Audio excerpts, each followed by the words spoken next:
দেখেন আমি এখন বর্তমানে যেখানে দাঁড়ায় আছি এটা এই রোডটা চলে আসছে কিন্তু গার্লস স্কুলের যে রোডটা দেখতে পাচ্ছেন একদম গার্লস স্কুল থেকে একদম সম্পূর্ণ রাস্তাটা আপনাকে আমি জুম করে দেখাচ্ছি। শুভ সকাল বন্ধুরা, আপনারা কেমন আছেন কমেন্ট করে জানাবেন। আর আজকের আমার ডেলি ব্লগের সপ্তম দিন, আপনাদের সবাইকে জানাই স্বাগতম। আমি একদম রেডি, এখন একাডেমিতে যাব। এখন বাজে 8:20 আমার ঘড়িতে, আর আমার ক্লাস আছে 9টায়। আর আজকে আমি সারাদিন কি করি সব কিছুই আপনাদের সঙ্গে শেয়ার করব। তো দেখতে থাকেন আজকের এই ভিডিওটি, আর অবশ্যই ভালোবাসা দিয়ে সঙ্গে থাকবেন। চলেন এখন যাওয়া যাক। আমার একাডেমিতে যাওয়ার পথে আমার এক ফলোয়ার দাদা আমাকে রিকোয়েস্ট করেছিল যে শীতলা মন্দিরটা দেখানোর জন্য। তো আমি এই পাশ দিয়ে যাচ্ছিলাম, তো ভাবলাম যে একটু দেখিয়ে দিই। রাস্তার ঠিক পাশে আমাদের শ্রী শ্রী শীতলা মাতার মন্দিরটা আগের থেকে নতুন করা হয়েছে। মা শীতলা মন্দিরটি কালীতলা এবং দক্ষিণ কালীতলার ঠিক মাঝখানে মঠের ঘাটের ঠিক দ্বার প্রান্তে অবস্থিত। আপনারা সুন্দর পরিবেশে আজকের সকালটি উপভোগ করলেন। তো আমি আপনাকে ছোট করে দেখিয়ে দিলাম। এখন চলেন কালীতলার মধ্যে থেকে প্রণাম করে আসি। শুভ সকাল বন্ধুরা, মা কালীর কৃপায় আপনাদের সকালটা যেন শুভ হয়। তো সকাল সকাল মা কালীর দর্শন করলাম। এখন যাবার পথে একটু নাস্তা করব, তারপর একাডেমিতে যাব। তো চলেন নবান্ন রেস্টুরেন্টে চলে আসলাম। এখন চলেন ভিতরে যাই, নাস্তা করি।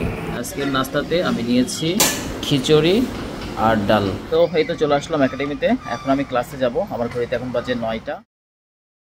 হ্যালো বন্ধুরা, আমি চলে আসলাম আমার একাডেমি থেকে ঠিক মুক্তির মোড়ে। কারণ এখানে নতুন যে পৌরসভাটি হয়েছে নওগাঁর, সেটা অনেকেই জানে না। তাই এর লোকেশনটা আপনাদেরকে একদম সম্পূর্ণ দেখাতে আমি চলে আসছি মুক্তির মোড়ে। কিভাবে এখানে আসবেন সম্পূর্ণ কিছু আপনি বুঝতে পারবেন এই ভিডিও থেকে। তাই ভিডিওটিকে বেশি বেশি লাইক দিবেন, লাভ রিয়াক্ট দিবেন এবং শেয়ার করে সবাইকে জানানোর সুযোগ করে দিবেন। দেখেন এটা হচ্ছে আমাদের চিরচেনা সেই মুক্তির মোড়।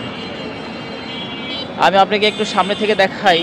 এই কর্নার থেকে দেখলে হয়তোবা এর দৃশ্যটা আপনি সুন্দরভাবে বুঝতে পারবেন। সামনে দেখতে পাচ্ছেন জেলা স্কুল, তারপরে এই যে আমাদের সেই শহীদ মিনার, পাশে মাইক্রো স্ট্যান্ড দেখতে পাচ্ছেন, এবং সামনে জেলা শিক্ষা অফিস, এবং সুন্দর লোকেশনে নওগাঁর পৌরসভাটা আপনারা দেখতে পাচ্ছেন। সামনে এই যে জলের ট্যাঙ্ক, 360 অ্যাঙ্গেলে আপনাদেরকে দেখাচ্ছি পুরো দৃশ্যটা। দেখেন আমি এখন বর্তমানে যেখানে দাঁড়ায় আছি এটা এই রোডটা চলে আসছে কিন্তু গার্লস স্কুলের যে রোডটা দেখতে পাচ্ছেন একদম গার্লস স্কুল থেকে একদম সম্পূর্ণ রাস্তাটা আপনাকে আমি জুম করে দেখাচ্ছি। এইটা দিয়ে আপনি চলে আসবেন ঠিক মুক্তির মোড়ের এই প্রান্তে। একদম এটাই হচ্ছে গেট। এটা হবে ঠিক এই যে মেন রোড থেকে চলে আসছে একদম ভিতর দিয়ে চলে আসবেন। এখানে বাইক রাখতে পারবেন। এর ঠিক মধ্য দিয়ে আপনারা চলে আসবেন পৌরসভার ঠিক গেটে। দেখতেই পাচ্ছেন এই যে গেট, এটা দিয়ে ঢুকে যাবেন ভিতরে। বাসায় আসার পথে এই আমের দোকানে আমগুলো দেখতে এত সুন্দর লাগছিল, তাই এখান থেকে ভাবলাম আম কিনে নিয়ে যাই। তো এই আমগুলো দেখতে অনেক সুন্দর, কিন্তু আসলে আপনাদেরকে একটা পরামর্শ দিই, এই রূপালী আমগুলো যেগুলো বড় বড় আম এবং দেখতে সুন্দর, এটা দেখে আপনারা কিনবেন না। এটা একটু সাইজে ছোট দেখে নেবেন, তাহলে খেতে অনেক সুন্দর লাগবে, অনেক মিষ্টি লাগবে। ঠিক আছে?